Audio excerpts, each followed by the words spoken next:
everybody. Welcome to ABA Inside Track, the podcast that's like reading in your car, but safer. I'm your host, Robert Perry Cruz, and with me, as always, are my fabulous co-hosts. Hello, Rob. It's me, Diana Perry Cruz. And it's me, Jackie. I just swallowed and my tea is stuck. So everyone, make sure that you fully swallow your tea before your name is going to be announced. This is not a health advice podcast. This is a podcast about behavior analysis and behavior analytic research, where every week we pick a topic and discuss it. And by looking at the title, you'll see this is a special week because this is our summer 2025 listener choice episode. Once a season, we do a poll on our Patreon page, and any member of our Patreon subscription can vote. That's patreon.com/ABA Inside Track. We have 3 topics, and you vote, and that's the episode we do. And as a bonus for our patrons, you're able to watch a video of our raw recording of the podcast. Raw. So you get, so if you're just listening, you didn't get to see Jackie Nasty. almost die choking on her tea. The uncut footage. Who knows if it'll even be in the final cut? It probably will be, because it was great. And you also get a free code that you can use at checkout to get a free CE or no charge CE for listening to this episode as a thanks for being a patron at the $5 or up level. So thank you so much. If you're just listening to this on the free feed, hey, not a problem at all. We hope you're enjoying it. You're not going to get to see all the crazy antics that go on in the studio when we record a podcast. So Diana, your topic was the winning topic this season. For the first time in forever. I can't believe it. For the first time in forever. You won. So please, let's tell everybody what, unless they voted, in which case they already know. But for folks who didn't get a chance to vote, what is our topic today? Yeah, so very exciting. I feel very honored to have been chosen, or my topic at least, which isn't really my topic, it's these authors' topics. But I thought it was interesting too. And that topic is factors influencing skill acquisition. And I do want to preface this. Specifically, we're going to talk about reinforcement factors influencing skill acquisition. There's too many total factors to cram into one episode. I'll tell you about other times we've talked about this topic at the end of the show. So these are all articles related more specifically to aspects and parameters of reinforcement that could influence skill acquisition. And so I'm going to tell you what articles we will discuss in alphabetical order. Okay. They include Systematic Review of Differential Reinforcement in Skill Acquisition by Cividini-Mota, Livingston, and EFA. That was in Behavior Analysis and Practice 2024. Reinforcer Choice as an Antecedent versus Consequence During Skill Acquisition by Guregian, Vladescu, Gashi, and Campanaro. That was in Behavior Analysis and Practice 2020. Effects of Initial versus Frequent Preference Assessments on Skill Acquisition by Leon, Campos, Baratz, Gorman, Price, and DeLeon. That was in the Journal of Developmental and Physical Disabilities 2025. And finally, the article that started it all, the reason why I thought we should do this episode, Assessing Parameters of Reinforcement on Efficiency of Acquisition, a Systematic Review by Weinsztok, Goldman, and DeLeon. And that was in Behavior Analysis and Practice 2023. Beautiful. All right. Well, we've got a lot of articles. I like how you said 2023 right Thank there. you. You're welcome. In my extra spare time, I want to start reading books on tape. I can see that. Mm-hmm. Rob has no comment. He's like, you don't have any spare time. He's heard this story before. Yep. So yeah, I'm working on my radio voice. Oh, all right. Well, why don't you start us off with a radio voice? Let's talk about factors influencing skill acquisition. Let's start with that systematic review by Weinsztok and Company. There are going to be a couple concepts in that article that are going to carry out through the rest of the article. So I thought, let's start there. So this Weinsztok article is really great. It is very thorough. If you want to read all of the ins and outs, you can swing over and check it out. But we're going to have to do like a quick run through on these things here. So they start us off saying that there can be many different factors that influence skill acquisition. And that is absolutely true. I think that this is a topic that resonates with folks because we as a field, we hear a lot about addressing challenging behavior, and that's a really important area. But we also have a lot of skills in teaching new skills and focusing on skill acquisition, but I think it sometimes can get a little bit less focus, and it's just as nuanced and just as complex in order to teach new skills and teach someone how to learn as it is to reduce challenging behavior. And so this is an area that I think people may end up struggling with because it is so complex and is perhaps has been less of a focus in their upbringing, schooling. Their parents didn't bother to teach them about differential reinforcement schedules. What's going on in America? Not my child. What I like to say to our students is that we as behavior analysts are really uniquely positioned to be the folks who can go in and look with a microscope or fine-tooth comb or whatever metaphor you want to figure out what is going wrong when acquisition goes awry. And there are a multitude of reasons why that could be happening, and we can break them down, but Weinsztok also breaks them down for us. So they identify several things that could be going on here.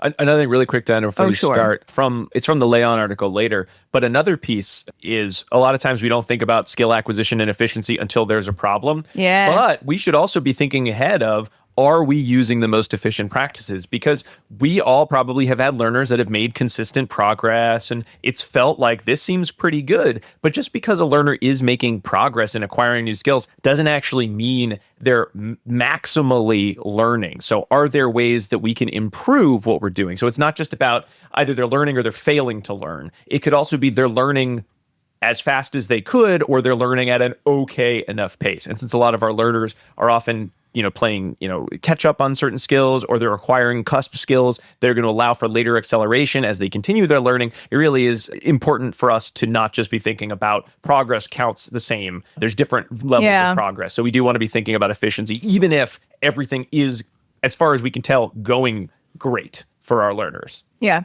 And the more someone develops an error history as well with a set of stimuli, the more difficult it's going to be to acquire that skill cleanly. So the most important episode ever been done, and you pay close attention, is what we're saying. New title. So our authors, break it down for us and say there are several components of, and this is focused around discrete trial training. There's lots of different ways to learn, but that's kind of the focus here. And so the nice thing about thinking about it from a DTT perspective is it's very clear what these 5 components are. They are present in other formats of learning as well. So you could take this and extrapolate it out. But it's really clear and easy to see if you were observing a DTT session, each of these components. So, and any of these are places where there could be some parameter of reinforcement that is manipulated or could be manipulated that could be contributing to either increased efficiency in skill acquisition or decreased efficiency. So it could be something related to the cues, so the antecedent stimuli that are present that are going to evoke responding. So that could be your discriminative stimuli. It could be something related to the prompt. Here, you could have a stimulus prompt or a response prompt as well. Each of those, you could be using an effective or less effective method.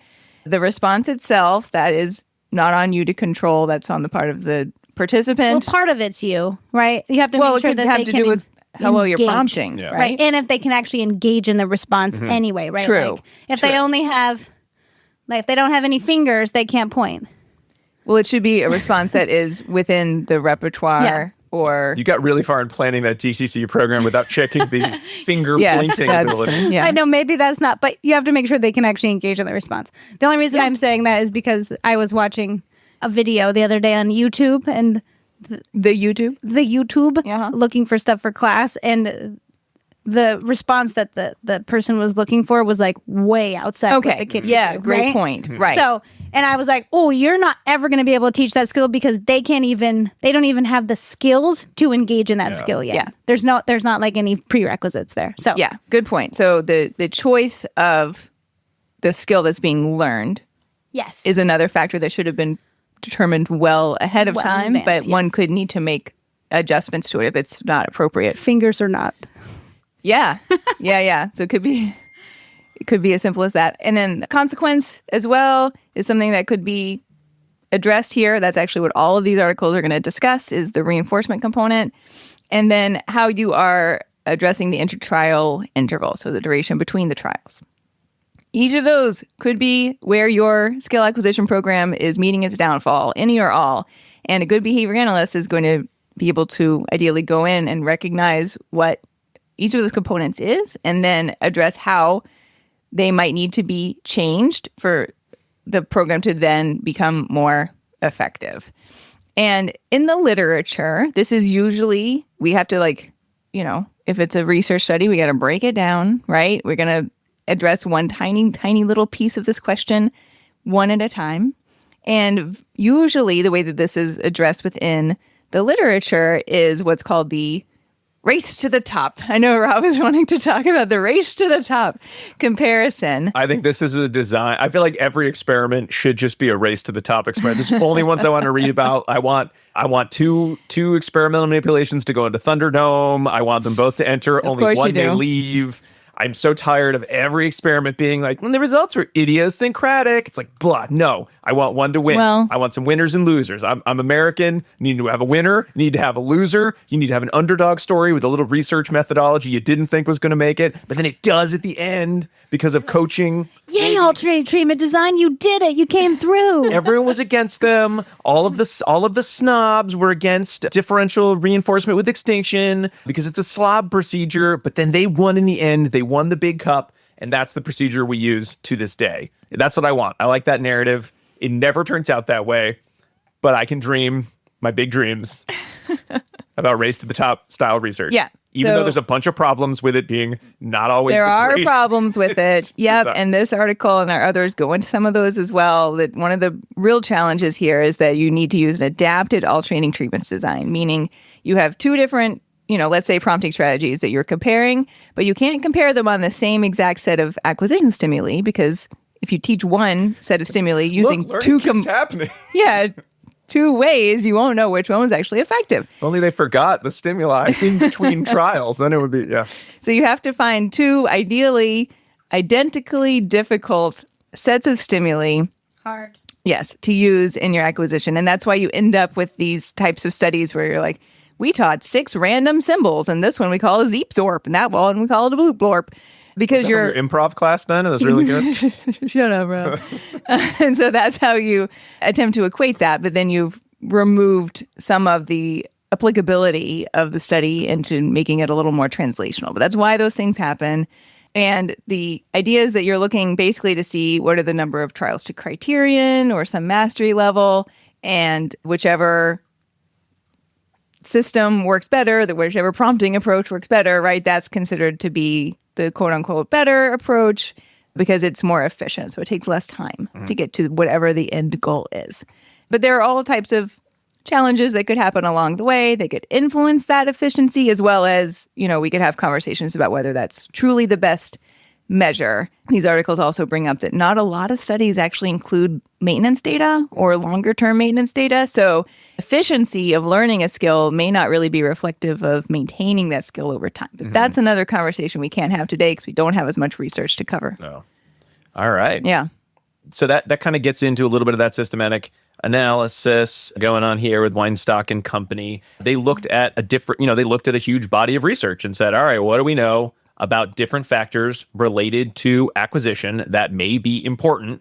And let's see what we have in the research. And like you mentioned, Diana, they found that not every article is great about talking about maintenance. Not every article is great about describing, hey, how did you figure out in your race to the top whether or not there was a giant confound in that, like, well, we used this one with the easiest task and this other type of reinforcement with the hardest task, and we'll assume that doesn't change it. I'm sure that did not happen. However, if you don't write it down, but it could inadvertently. You add a lot of potential confounds, which makes it hard for replication. But they looked at just so many different, as they called, themes of categorization of different manipulations that one could do in trying to improve the efficiency of a skill acquisition. They looked at differential reinforcement with extinction, in which you've got, kind of typically what you think about. Reinforcement is delivered contingent on correct independent responses, but prompted responses, correct or incorrect, nothing. You get nothing unless it's an independent response. So that would be one style. Differential reinforcement without extinction, again, in which you get reinforcement for your correct independent responses, and you get some type of reinforcement. Maybe it's lower magnitude, maybe it's lower quality, if it's prompted, or maybe it's a thinner schedule, right? So there is a difference, but reinforcement occurs whether it's a correct independent or correct prompted response. You have non-differential reinforcement, in which you're just like, you know what? Thanks for trying. Reinforcement delivered for prompted or unprompted responses. You have a differential outcomes procedure where you just have a specific reinforcer delivered following some response in the presence of a specific SD. So you just kind of have reinforcement for that target, and that's it. They also looked at different types of reinforcement. So they kind of compared different social interactions as reinforcement, because a lot of times what you'll see in research is social reinforcement, while it may be reinforcing of the response, is rarely more reinforcing than your Kit Kats and your Skittles of the world. I don't know. Except for Jackie, she's the outlier. She's the exception that proves the rule when it comes to social reinforcement being number one on your MSWO. They looked at topographically different reinforcers. So they just pretty much compared like lots of different reinforcers. And this kind of was their catch-all. So like when there was a change in how reinforcement was delivered and it didn't make sense in other categories, we called it topographically different reinforcers. They looked at comparisons of magnitude. They looked at quality. Pop. Sizes. They looked at, I love this one, and I kind of wish we had more about this, accumulated versus distributed reinforcement. So, hey, you did all the work. Now you get the big reinforcer, the larger magnitude reinforcer, versus after every response, you get a lesser magnitude reinforcer with those smaller units of responding. So that's the distributed type. They looked at compound versus single reinforcers. So what if for every correct response, you got an edible and praise or a high five, versus what if you just got praise? So again, they looked at, that was just one example, but looked at compounds of, different types of reinforcers put together versus one at a time. They looked at whether choice being delivered of who chose the reinforcer, the experimenter, was it the client or the participant in this case, who was choosing the reinforcer. And then they looked at, and I think very important, I think we'd all agree, very important for skill acquisition, mistakes. So omission errors. So what if you ran your program wrong? How would that impact efficiency? Bad. Spoiler alert, that was 100% of the time will impact the efficiency of learning. I'm surprised they didn't talk about non-contingent reinforcement. Oh, just like arbitrary reinforcement, because that actually has shown to increase responding just generally in the environment, right? So I'm just surprised. I don't know that there might not be studies looking at that with this particular setup. Yeah, you're right. It had to be like this comparison between two. Maybe that's what I'm going to do. And it does feel like that is an experimental question, but on its face, if you went up to the average person and be like, I'm curious about learning, what would happen if I just randomly gave you stuff while learning, but not because you were learning, just because most people would be like, that sounds stupid and I don't want to study that. I know. Even though there is a reality to that is a good experimental question, but there's experimental question and there's that sounds really dumb. Nobody wants that. Maybe that's my next thesis student's question. Well, it may end up looking like these errors of omission and commission. Yeah. Right. Yeah, but it would be slightly different. So I'm so smart. It's a great question. All right. So bunch of studies, bunch of predictors. So 34 studies in this review, and we're going to talk about ones that weren't in the review after we go over this. 114 participants. Again, most of them were 9 years old or younger. So will this have generality to older individuals? We'd assume so, but we don't know for sure. So some caveats there. They all had different ways of how they equated target difficulties. We talked about that being a big confound, and they sort of looked at efficiency. And they kind of found what I guess most of us we would have loved to hear, like, and these are the two manipulations that are always the best, so only do these. And of course, that's not what they found, because I never get what I want. And instead, there were a couple factors that did make a difference. There were a couple factors that didn't always make a difference, but when they did make a difference, it was a pretty decent sized difference. And then there were some factors that didn't seem to matter at all, or they mattered at chance level. So again, how hard is it to implement that? Does it matter? Do you have some sort of weird value proposition about why you want to use that? Hey, you be you, but it's probably not going to change your learner's ability to learn. So what was always resulted in the most efficient learning? Well, like we said, perfect treatment integrity 100% of the time was more efficient. So if you run the procedure correctly, that's going to result in better learner outcomes than if you do it kind of haphazardly. All right. Not a big surprise. That's good advice. Yeah. Edible items compared to other types of reinforcement, intangible plus edible compared to contingent praise, was 100% of the time more efficient at learning. They do note there were not a lot of studies looking at this. However, as they note, as Weinsztok and colleagues note, if the number one thing you are concerned about with your learners' programming is efficiency of acquisition, as much as we do try to move away from edibles, we would prefer to use social reinforcers rather than edible or tangible reinforcers. It is a sad fact that edibles or edibles and tangibles will result in faster acquisition than social praise. It seems. I have many thoughts on this that you can hear in a different episode. But again, that is only if the only thing you care about is I need this to be as fast learning as possible. It's always going to be one of those situations where it's like, well, we have to take into consideration multiple things here, which we cannot get into right now. But primary reinforcers are called primary for a reason. Yeah. But Boom, again, girl. I'm going to make a shirt. That sounds like Sass. But there might be other things you care about when it comes to acquisition. There might be. Efficiency is not always the number one concern. There were some parameters that they found that on average were more efficient, but they were not always more efficient. So that would be differential reinforcement for correct responses was more efficient than non-differential reinforcement for correct responses. Accumulated reinforcement was more often efficient than the distributed reinforcement. That's an interesting one because, I think we think about that sometimes with older learners maybe when they're like, let's do all these worksheets and then we'll go to the playground. But we don't always think about that for DTT where a lot of times we have every response result in the delivery of reinforcement. But potentially that's not always most efficient. At least in these analyses, it is not always most efficient. But if you're someone like Rob who likes to collect things, right? I feel like you would want to collect all of it. I want to collect all the reinforcers. And then you can enjoy them at your own pace and in your own way. Yes. I am someone who has an entire summer ahead of him, and until I complete every single possible thing I need to do in my life, I can't enjoy the summer. I have to get it all done. I wish that would never happen for me. So in my life, you would perpetually be a mess. Oh, I got to say, even with the system I have right now, I'm pretty much always kind of slightly miserable. Like, well, I'm having fun now, but I have so many more things in life that have to be done first. So it's not a good system. Okay. I need to maybe I need more distributed reinforcement in my efficiency of learning. They looked at some extra reinforcement. One study where they looked at extended social reinforcement plus as edibles compared to kind of crummy praise that was more efficient than other reinforcer types. And good job. Yeah. And then descriptive praise was often more efficient than general praise, which again, that goes with a lot of other research. All right. Yeah. So the next set of parameters were only more efficient sometimes. So either they had no impact whatsoever or they did have an impact. If there was a difference in efficiency, wow, I love that. This parameter seemed to be important, but a lot of times didn't seem to matter. So again, these would be ones that kind of like, hey, if they're easy for you to do, you might as well, because you don't know whether there's going to be a difference in efficiency until you are teaching. That would be differential outcome manipulations and immediate reinforcement being more efficient than non-differential outcomes and delayed reinforcement. We all know that. For most part, but only for most participants. Some people didn't seem to matter.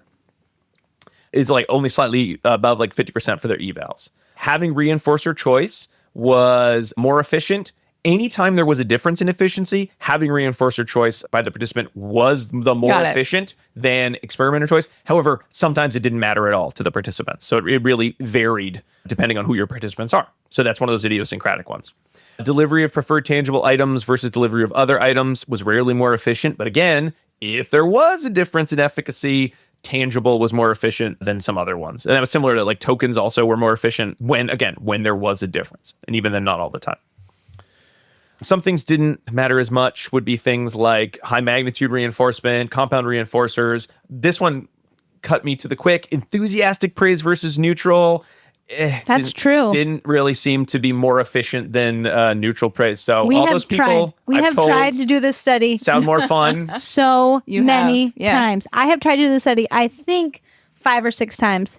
And it has never come out the way I wanted to. So if I've ever told you, if I've ever supervised you and said you need to be more enthusiastic, you need to sound more enthusiastic, you can feel free to come and tell me to go straight to hell the next time you see me. Oh my God. Because well, they can if they want to. I would hope that they would just come over and say, don't you feel terrible that you were kind of wrong? And I'll say, I do feel terrible.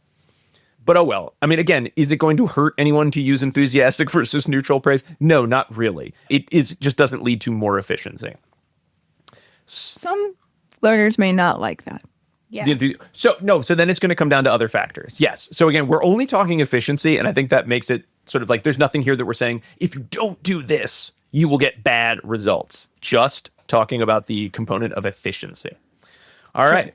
So we have a bunch of areas that seem to be potentially important when you're thinking about efficiency. Sometimes they don't have a lot of studies. We talked about some race to the top differences, but it does appear that things you should always be doing would be things like high procedural integrity. And if you only care about efficiency, tangible edible is going to do better than just social praise. But again, you might care about other things than just efficiency. But differentially reinforcing independent or correct responding. Yes. All right. So there you go. Now, again, differential reinforcement, correct unprompted responses, usually more efficient. Descriptive praise, usually more efficient. And the use of like extra reinforcement. These things are really easy to do. So you probably just want to kind of make that your go-to unless you have a reason for thinking otherwise, because it usually will result in more efficient responses. And then they recommend, there's a Campanaro et al. Article that we're not going to talk about, but they do go over some differential reinforcement assessment tools that you might be able to use to sort of look at which ones your learners like. And everything else may or may not matter. So certainly things like immediate reinforcement versus delayed, differential outcomes versus non-differential outcomes, tangible or tokens in your kind of reinforcer versus other topographies of reinforcement. They, again, aren't hard to do, some of those. So you may also want to make that part of your practice because it's either not going to matter at all or it will matter. And you won't know until you do it.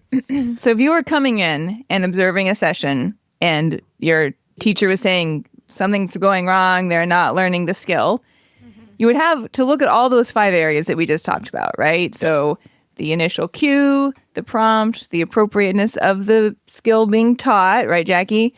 The reinforcer, and then what was the last one? Oh, the intertrial interval. That one maybe, well, yeah, pace of instruction, yeah. Yep.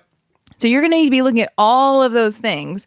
But if you're focusing in on the reinforcer component, you want to be seeing, is the reinforcer being delivered with fidelity, right? Are we using a high potency reinforcer of whatever topography that may be? And then I'm putting differential reinforcement in the top tier because they talked about it being pretty much in the top tier. And then are you reinforcing the correct responding and or unprompted responding with some type of higher quality or higher magnitude of reinforcement? So if I know we just like launched a barrage of things at you, but those are some of the key components to be looking for primarily if you were seeing not the skill acquisition that you were expecting to see. Yeah.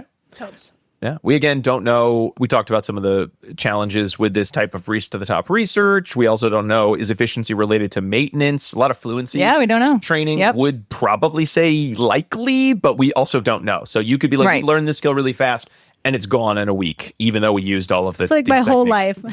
Yeah, right. All right. So that's the initial systematic analysis. But people have been publishing on improving DTT and improving efficiency. After that article, they didn't just say, that's it, we did it, everybody. We did it, everybody. They kept researching. So we're going to take a little break. And when we come back, we're going to talk about some later manipulations and see how does that impact efficiency. We will be right back.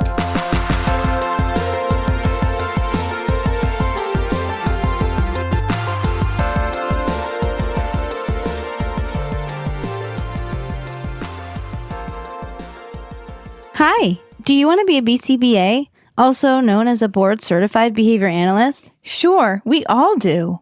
Now you can come to Regis College in Weston, Massachusetts to get your graduate degree, just minutes outside of Boston. Choose from any one of these courses. Masters of Science in Applied Behavior Analysis. Masters of Science in Special Education, dual degree in Special Ed and ABA. Or be eligible for your postmaster certificate. You can complete your degree and be ready to sit for the exam in 2 years. And our 2022 graduates had a 92% pass rate on the BACB exam. Come enjoy approved fieldwork placements, ethics mini handbooks, PhD levels professors, small class sizes, and a service trip to Iceland if interested. And don't forget, our program is accredited by the Association of Behavior Analysis International, or ABAI, as a Tier 1 master's degree program. Don't delay. Supplies are limited. Learn more at regiscollege.edu. Again, that's www.regiscollege.edu. regiscollege.edu. One more time, www.regiscollege.edu. See you there. Bye.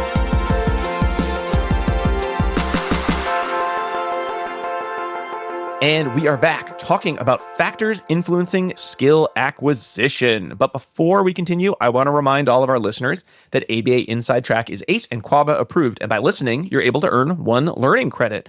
And if you are a patron at our $5 and up level, you will get a special bonus code that you can use to get that learning credit for no additional charge as a thank you for being a patron. But first thing you got to know is you need to finish listening to this episode. When you're done, you're going to click a link in your podcast player or go to our website, abainsidetrack.com, and find this episode. You're going to need to put in some key information, including 2 secret code words. And again, if you're a patron, you'll have a third on the video feed. So you'll have a link on the Patreon page that only you get access to. That'll have a third discount code. That's separate. I'm going to give you the first of those 2 main code words. Everyone needs these right now. And it is hopscotch. HOPSCOTCH. It's that game where you jump around and toss stones and you do jumping on one foot kind of stuff. Nobody knows the rules. It's an ancient game. I know the rules. Oh, do you know the rules? Yeah. Okay. You just haven't played with the right people. Apparently, Jackie's from a time, a valley beyond time where they still know the rules to hopscotch. I guess I could have looked them up on the internet as well. Hopscotch. All right, let's continue with our discussion. So, No, just kidding. No, we do have to. I'm done. We can't efficiently podcast if we don't talk. So we're going to continue on. So we did our Weinsztok systematic analysis, but as we said before the break, there's still more research to be done. So Jackie, why don't you take us through the Gurigian et al. Article looking at reinforcer choice as antecedent or consequence? Yeah, so that's the one I'm going to talk about. It is not in the systematic review. I double-checked about the dates that it could have been in the systematic review, and it could have. Mm-hmm. But I'm thinking it's not because this is not an area that they talked about. Yeah. Right? So this isn't one of the things they talked about, so we're not like poo-pooing the systematic review because this wasn't one of their... It's a great review. Yeah. It's a great review. Yeah. So I just want to say that. And I found this article fascinating because I actually haven't considered this option before. Yeah.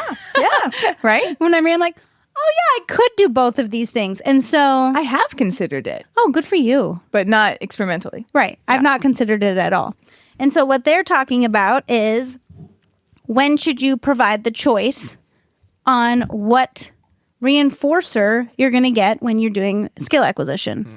So I just never thought about that. And I think a lot of people don't think about it because wherever you work, there is probably a thing that you do that everyone at your job does. Yeah. Right? They might do it before. You might say, okay, what do you want to earn? I'm going to put it on your board so you can see it. Right. Sometimes there's even like a spot on the token board where you put the thing. So you can see it. But what if they change their mind? I know. And some people have they have like weird rule governed behavior about, no, you made the choice and now I must hold you accountable to this choice of a thing that should be fun.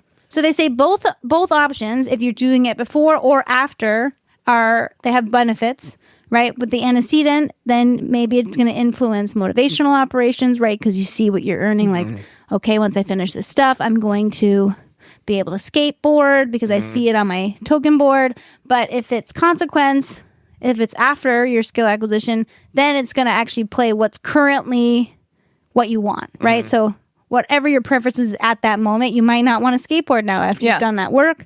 So that's going to influence you there. And previous research looked at this using a progressive ratio schedule to see when and where responding would stop and what was more effective. And they found that 2 out of 4 participants maintained higher responses with the antecedent manipulation or the antecedent reinforcer choice. So what do you want to earn? Put it on your token board, then we'll do it, and then you'll get it. Whereas it didn't matter for 2. So for this study, it's a quick study. If you want to read a quick study. It was so quick. I thought for some reason, I thought it was like 20 pages long.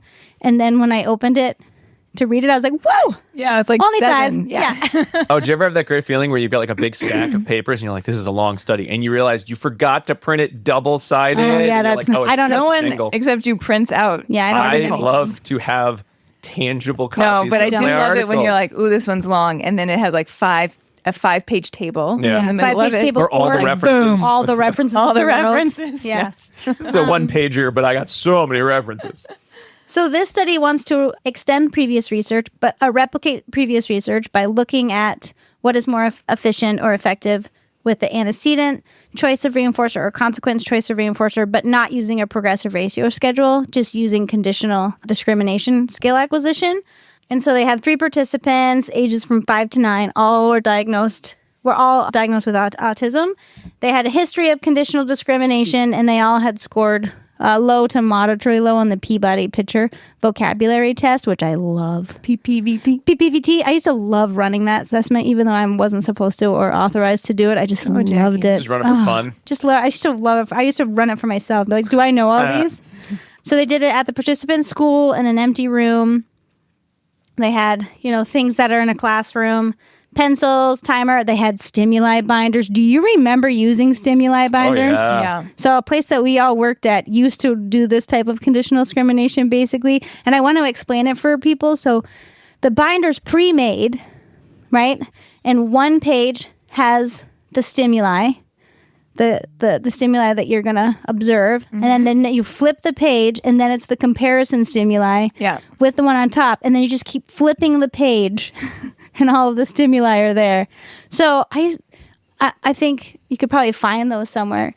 I was thinking about it in the shower, and it does leave little room for error. Mm-hmm. Right. But it's like very rote, right? Yes. And very hard to fix if something's gone wrong because everything's already like laminated into the folder, right? Sheet protectors. Oh, yeah. The sheet protectors. And you take out the stimuli, put in new stimuli. So they use an adaptive alternate. And a label maker. You need a label maker. You definitely need a label maker, yeah. So you're already on your way. Label. You're on your way.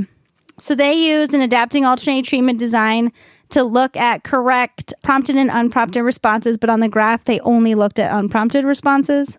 And they did a whole lot of other data collection that they didn't talk about in the results and discussion. Well, because it was only 5. Yeah, so they're like, we have to cut all this out.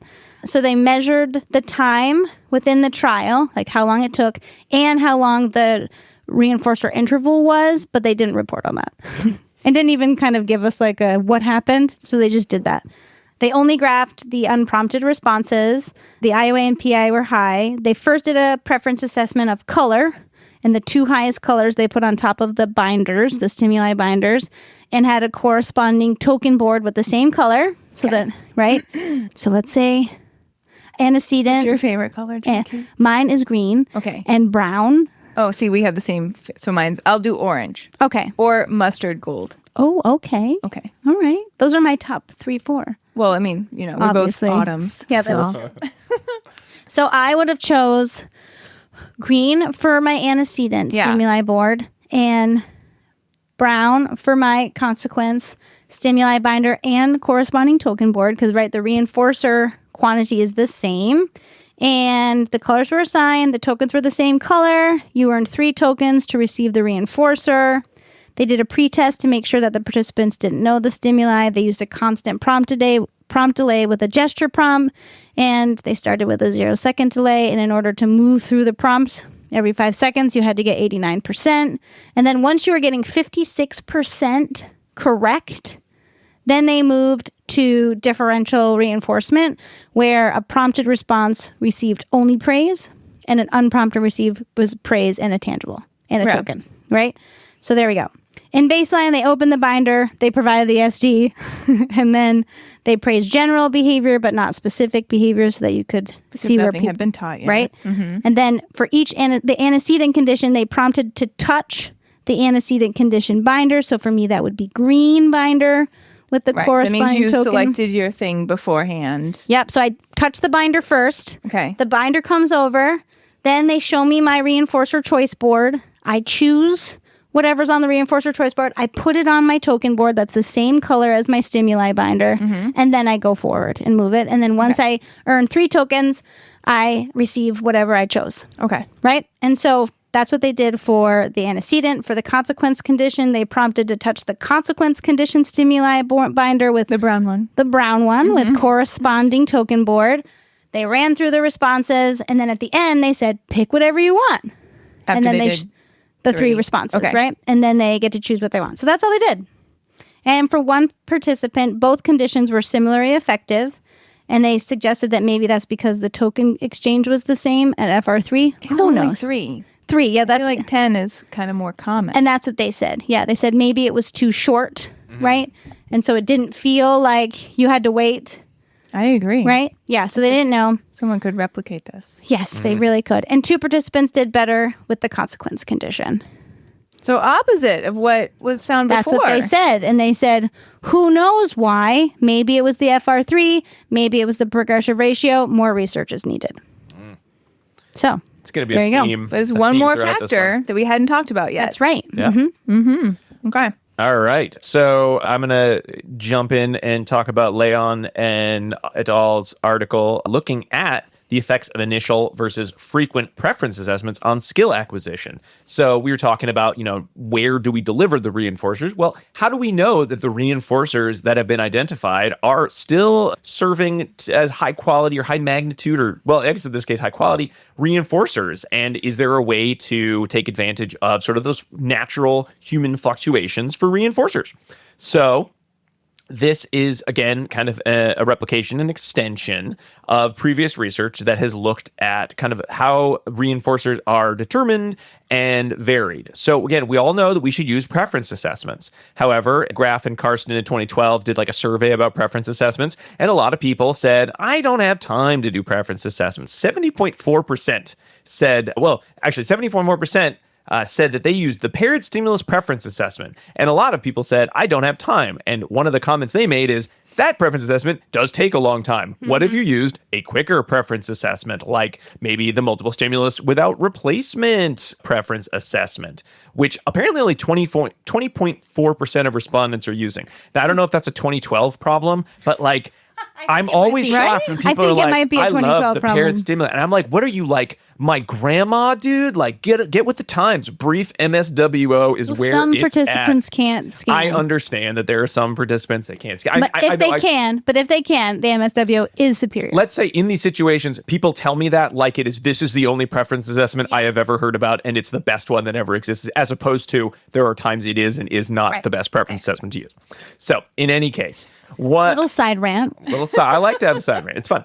So we've got previous research looking at this same phenomenon of, all right, well, when you've done your paired stimuli preference assessment, or you've done a daily multiple stimulus without replacement preference assessment right before you start your DTT or your work session, is there a difference? Because again, as we know, if you do a paired stimuli and then 3 months later, maybe you do another one, who knows how many times you've decided, I'd rather have something else in the meantime as a learner. And oh, yeah. So it's kind of shocking. It makes sense. That it's like, every 6 months we'll find out your preferences. Yeah. And then we'll assume that they're static for 6 months. Forever and ever. Nothing is static in my life for that long. No. And again, in previous research by DeLeon, by Carr-Nicholson and Higbee, pretty much they looked at sort of these like concurrent chains arrangements, and they found that yes, when you do more frequent preference assessments, the items that come out of those frequent MSWOs do tend to result in, better responding or maximal responding. But, and this is why I think this is a really fun study, that's not the same as saying they actually do improve efficiency of acquisition in a work task, because those concurrent chains experiments are awesome, but a lot of times you're flipping a micro switch or something, not something that you're actually trying to teach individuals to necessarily do. Yeah, relatively low effort response. Yeah, and there's not an acquisition component. Sometimes the previous research, they looked at mastered tasks. But again, if someone is like, oh, can you do something that you've done 1 billion times? I actually don't care what reinforcer is being delivered to me because I can do the task so easily. So is there a factor there of the task is just such a low response effort that there's really not going to be a difference in reinforcement quality for the individual? Because whatever, it's all the same. This is so easy to do. So the purpose here was, what if we take a look at those same studies? If we look at an actual skill being acquired, and we look at the difference between that sort of, hey, we did our initial paired stimuli and that's the item we'll use, versus, hey, before every session, we do some brief MSWOs and then we use that item. Do we see differences? Do we see fluctuations? And does one outcome result in faster learning than the other? So we have 3 students diagnosed with autism, 4, 7, and 5 years of age. They all had different tasks. They all had different learning criteria. I'm not going to go into those details there, but basically it came down to learning about what questions, receptive discrimination of motor tasks, and receptive identification of shapes. And really here, the goal was, all right, in which of these manipulations of, stimuli being presented as a reinforcer do we see the fastest responding, the fastest independent responding? So they started with a paired stimulus preference assessment. One participant did like tangibles plus edibles. They do some combinations ones. Then they had to find kind of the top. They added an attention card, which was not one of the top preference items for that participant. And so everyone had their paired stimulus. So here's their top reinforcer, or here's our top preferred stimuli, which we know from experience is probably going to result in the highest amount of reinforcement value for this individual. And so they'd have conditions where they'd be teaching one set of stimuli, one set of skills, and for every correct response, they would get the item that was identified in the paired stimulus assessment. And that was the initial assessment condition, was what they called that. They did kind of the modified or adapted alternating treatment. They also had a frequent assessment condition. And in this condition, this was a different set of learning targets. You would do a brief MSWO, 3 repetitions of an MSWO using items that were in the paired stimulus preference assessment. But they do this before starting, and whatever item came out number 1 through the MSWO, that would be the item that was delivered contingently for correct responses. So again, that could be the same item, which sometimes it was. It could be a different item, which sometimes it was. But you would have that MSWO. And by brief, they did 3 MSWOs, which to me does not sound brief. When I think of brief MSWO, I think of like first 3 trials of an MSWO, and then I move on. This was 3 repetitions. They did find some of their participants kind of also agreed with me and weren't happy with how many MSWOs are being done. So they did actually have some modifications, like they do the first 3 trials 3 times because they were seeing some problem behavior, or the individuals stopped picking everything. They got top 3, and then they're like, I don't want to do this MSWO anymore. Yeah. Top 3 is going to give you what you need. Yes. There is another study that I can't recall right now. I think we talked about it on a previous episode. Maybe we didn't, though. But yes, I had the same background. It might have been Rick Raff who told me this at some point. In any case, you had different teaching procedures, different targets, but the key component was some targets got taught in which reinforcement was delivered from only the paired stimuli, and other targets were taught in which you would kind of gain access to whatever the MSWO right before the trials came out as kind of your top preference. You have your baseline where you just, hey, let's learn. Again, nobody learned anything. That you had your treatment comparisons. So that was the adapted alternating responses, where you get 30-second access to your stimuli on an FR1 schedule, regardless of which condition you were in. And then we talked about the difference between the conditions. So what happened?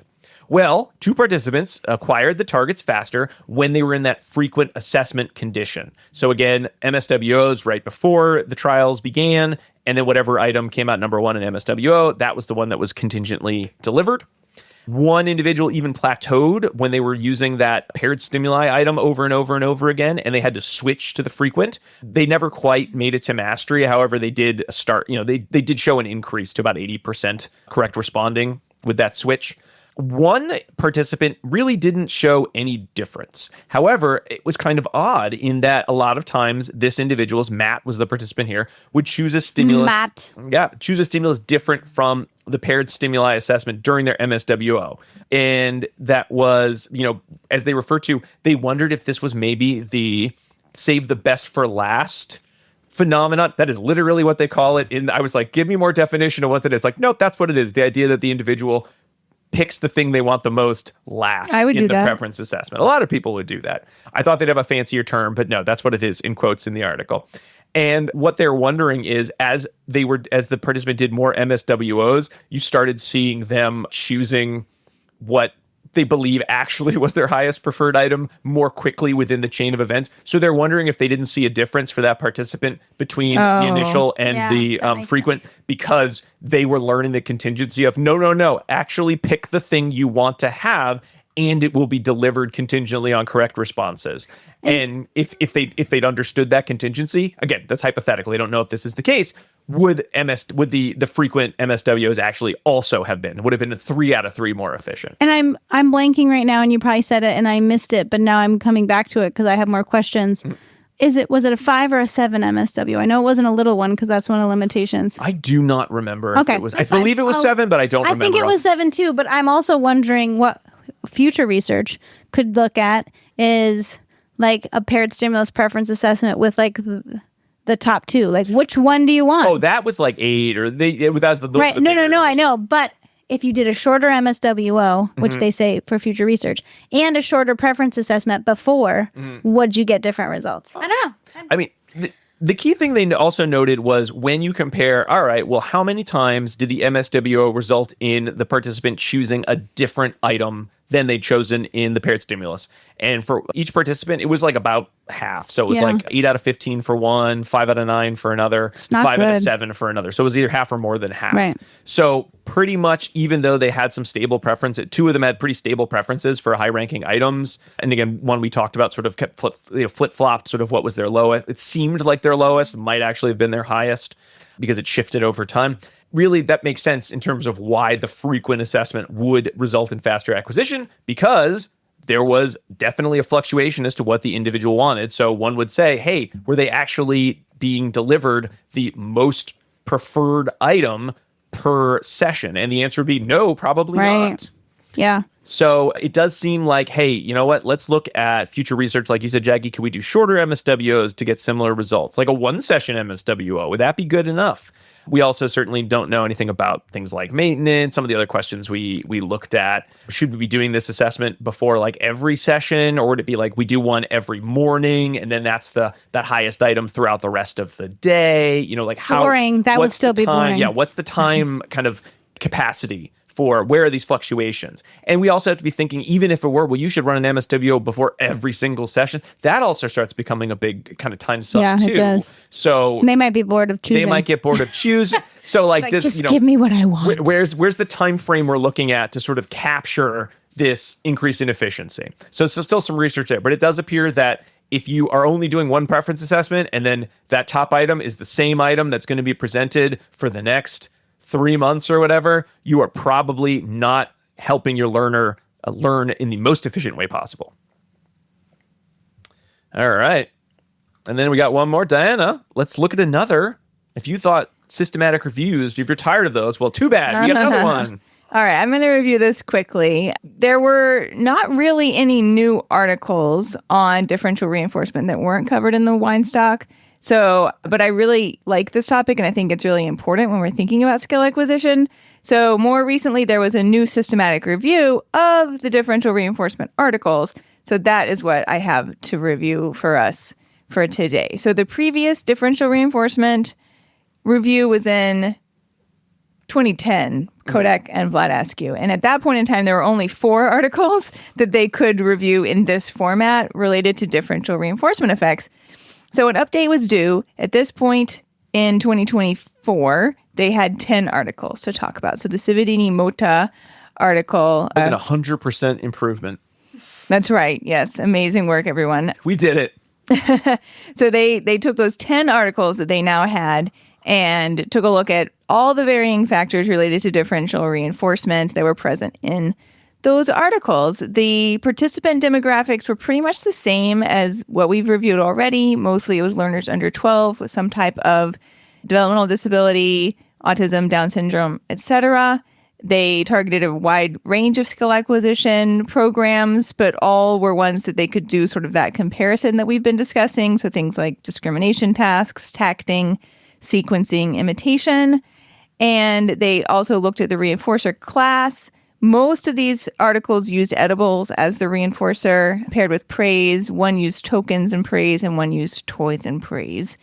And there were several different ways in which the differential reinforcement conditions were compared. So many of them used a no differential reinforcement and a differential reinforcement 1, a DR1 comparison, but there are also some that included a DR3, a DR2, a DR4, a DR1 for qualitative or quality comparisons, a DR1 for magnitude comparisons. And then they also briefly looked at the onset of the differential reinforcement. Like, did they start using it right away? Did they wait until there was no response, etc.? Whew. So all of these things were compared. And I'm going to scroll down here to get to the part where I talk about the results. Scroll. What they broke down for us is, and what you probably are interested in, is where were the most favorable results, right? So what actually produced the most efficient responding? And although these studies all did sort of varying different comparisons, the by and large takeaway was that using a differential reinforcement 1 was the most efficient approach. So of like the 32 participants or 31 that were in this portion of the study and all of these comparisons, for 20 of them, the DR1 won out versus whatever else it was compared to. Only in 4 of those cases did no differential reinforcement work out to be the best. So for most people, this mattered. It mattered that they received either a larger reinforcer, a better quality reinforcer, a longer access to the reinforcer, etc., for differentially, quote unquote, better responding. So independent responding, or in one case, just specifically unprompted responding, which I will discuss in a second. So by and large, differential reinforcement is the way to go. We should be using that. And a reinforcer for the independent, crummier reinforcer, or no reinforcer for the prompted response. Yes. Yeah. Yes. Or independent. Sometimes it's just correct or not correct. Sorry, the independent, yes. Yeah, it depends on the study. But if you really want to make it effective, discriminating between the independent responses and, like you said, the prompted responses will get you the most bang for your buck here. They also examined, like I said, immediate and early onset of differential reinforcement versus waiting until there was like some indication that you should start differentially reinforcing. And although Carson and Carr in 2009 had thought that you might need to delay the onset, and Jackie, your article also kind of like noted that, right? The Gregian. More recently, now that they've kind of added on additional studies, they said that does not seem to be necessary. You don't need to wait until there is an issue or to establish some type of contingency. You can immediately or very early on start differentially reinforcing responding, and it works. It's had favorable results. So that is another piece to put into your pocket. Now, I also just want to note that only Cividini-Mota 2013 looked at differential reinforcement in the context of prompt dependency, and that is another big issue. Like, many people who are listening to this probably want to know what to do in the context of prompt dependent responding specifically, because that can be a really big barrier to skill acquisition. So we have one aspect or one piece of evidence, I guess, that says differential reinforcement can work in that capacity. But there's just not a lot of research out there on it. If folks are interested in that specifically, there was another study they talked about here that wasn't included in this one, Grogan and Kodak from 2019.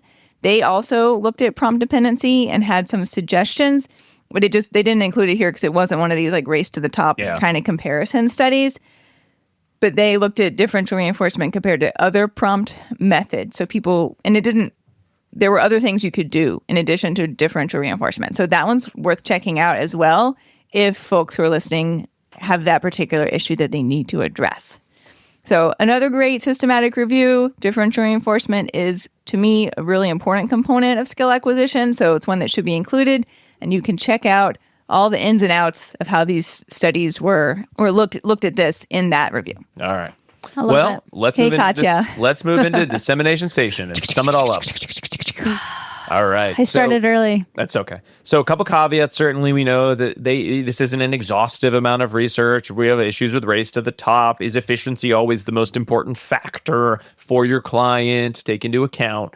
We also certainly don't know every single grouping. Some of the studies we're basing this on, there's only a limited number of participants. However, given all of these caveats, let's sum up what are probably good practices if efficiency is your number one goal that you sort of want to have as your baseline of components in your discrete trial training programming.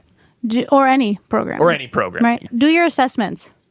Right? If you can ask your students what they like, ask them, right? You can ask them, do you like me offering the opportunity before, or do you like the opportunity to offer my reinforcer after? If they want to change their reinforcer after, let them. Yeah, please let them. Does it make sense to be like, this is what you chose. You need to learn about choosing. Right. No, we all change our mind. Right? I will actually make a whole breakfast and decide I don't want to eat it and put it in the fridge and make another breakfast. So, right? Like, I have that right. So do they. Yeah. Right. I think doing your assessments and making sure that you're using things that are reinforcing will really help you go a long way. So look at those brief MSWOs. Yep. At least at the beginning of the day right. or before the session. And maybe you don't even have to do a brief MSWO. Maybe you can just do like have 4 items and be like, out of these 2, which one do you want? Yeah. You can do like a brief paired preference assessment, right? Or a single stimulus. Like, do you want this? Yep. Do they say yes or no? Like, just asking and not assuming that they want what they want. That's Your one assessment a quarter is not cutting it. If you want to be fancy, do one formal one, fine. Fancy. But you need to do something more frequently. Yeah, I agree. That's my main take home. Yeah. I think this whole area of looking at, instructional design is really interesting and important in our field, and perhaps we don't spend enough time on it. So I'm always really interested in this as a topic. To me, all of these points really focus back on that phrase, like the learner is always right. So if you are being called in to observe a session or consult and someone is telling you this kid's just not getting it, right? They're not learning this skill. Well, they're doing what they can do underneath the set of conditions that have been presented to them. And it's on us to figure out what is going wrong here, because something's not right? If you don't have the right set of conditions arranged for learning to occur, that's on us to figure out what needs to be changed. Totes. And so it definitely could be one of these reinforcement parameters. It could be any one of those other 4 parameters I listed earlier as well. And there is so much to sort through and unpack with respect to any particular learning opportunity. And we have that background to observe, consider all of these varying behavioral principles at play, the salience of the stimuli that are present, the MOs that are present, and sort out how we can create a learning opportunity where this person is going to feel successful. And that's a really important part of our job. So I really like getting into the weeds of all of this stuff here, because each one of these could be the difference between someone feeling defeated and feeling successful. Mm. And differential reinforcement for way to go. Independent versus. Yeah. All right. That sounds like a pretty set one. I apparently didn't say what Rob thought. You did not answer the question, which is... Yeah, I did. Well, you kind of went off on a very important, but not necessarily answering my question. Valuable tangent. And then we had a couple other factors, things like that. I didn't read your thoughts once again. Well, my verbal behavior was, here's what I want to hear. So you don't need to read my thoughts in that case. But certainly looking at, again, the reinforcer choice, the preferred, if efficiency matters, you could use tangibles. However, you do need to be careful about why you're using tangibles versus just social praise. But that can be something you might need to change. And then things like high magnitude reinforcement, compound reinforcers, enthusiastic praise versus neutral. You don't need to. They're not doing anything as much. But that differential reinforcement does seem to be key for efficiency. And then the choice, when choice is delivered and how often is choice assessed, seem to be big ones. All right, let's wrap it up. Pairings. Okay. Da-da-da-da. It's time for pairings. Pairings is the part of the show where I tell you about past episodes you might want to check out if you found this one interesting. So we have discussed some of these varying components of skill acquisition in numerous past episodes. I present them now to you to check out. They include episode 11, where we talked about preventing errors in discrete trial training. How young we were. I know, right? Episode 30, where we talked about prompting. Oh. Episode 61, we talked about discontinuous data collection with Dr. Mary Kate Carey. Love her. Episode 118, masked trials versus the world. That was Rob named that one. We should do a follow-up to that episode, because I feel like there's been some really good research since then on let's add it to the list. I'll add it to the list. Add it to the list. Sure thing. Episode 131, where we did talk about prompt dependence with Dr. Katya Sivadini-Mota. Also love her. Yep. Episode 238, where I ranted about moving away from edible reinforcement. Episode 240. We did in that one. I felt like I was living through episode 238 today as well. Episode 240, we talked about synchronous reinforcement with Dr. Claudia Dozier. Oh, yeah. And then finally, relatively recently, episode 266, not that recently, we talked about error correction. Yeah. Yeah. And not really any since then that I could remember. Okay. But there's a lot to pick from, so people can go back and what did you check just say? That out. Masked trials. Yeah. And then I also like to recommend a snack to go with our episode. I added. I see that. Our snack for today is microwave popcorn and lemonade.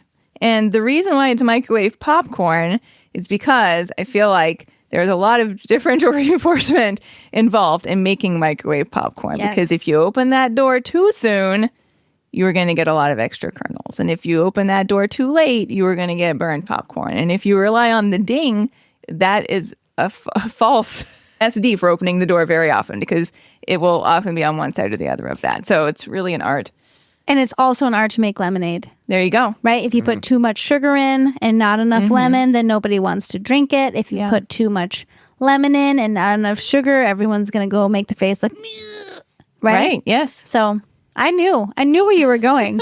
All right. Nice. Right. And it's a good summertime And snack. also kind of gross to put them together maybe, but that's fine. Popcorn and lemonade. Yeah, I mean, you could. Maybe. I mean, that's what you might have at a a movie. fair. A Yeah, movie or a a fair. fair. Yeah. Okay, anyway, write in if you eat popcorn and lemonade together.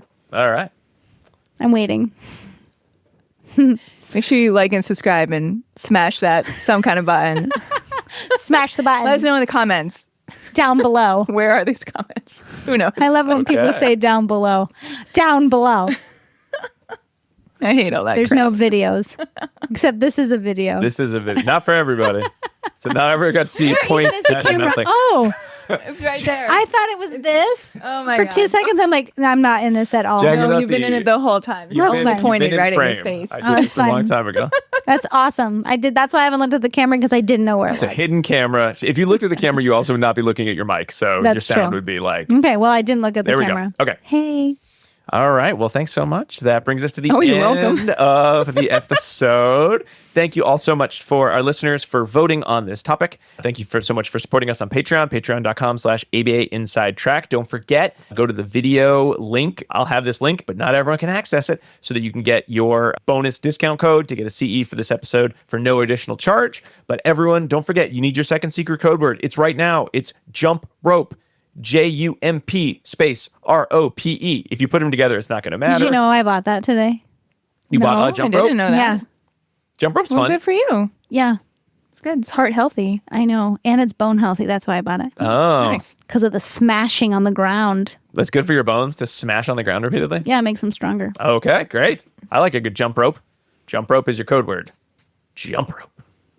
All right. Well, where were we? Oh, we were thanking our patrons. Thank you so much for listening. But we also want to thank everybody for listening. We would appreciate it. You don't have to smash any buttons. Just subscribe to the show on Apple Podcasts or wherever you like to get your podcasts. Come and smash into the house. You can also smash on your computer to go to abainsidetrack.com to find links to all of the articles we discussed here. You can smash on those hyperlinks to find those articles and to get CEs for previous episodes. You can smash the address button and then smash your keyboard to type in patreon.com/ABAinsidetrack to join us on Patreon, where subscribers can get access to all these episodes a week ahead of time. At the $5 level, like we said, you can get access to these listener choice episodes in video format as well as with a free CE. If you subscribe at the $10 and up level, though, you're able to get our book club episodes, which come out once a quarter, and you're able to get 2 CEs for free, no additional charge for being at that level. We just did The Body Keeps the Score was our last one. We'll be doing our Oops Supervision book club.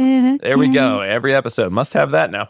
Our Oops book club in September for Supervision September coming up. But you really want to be on the Patreon if you want those episodes as soon as possible. Patreon.com/ABA Inside Track. A couple final thanks. Thanks to Dr. Jim Carr for recording our intro outro music, Kyle Sturry for our interstitial music, and Dan Thabit of the Podcast Doctors for his amazing editing work.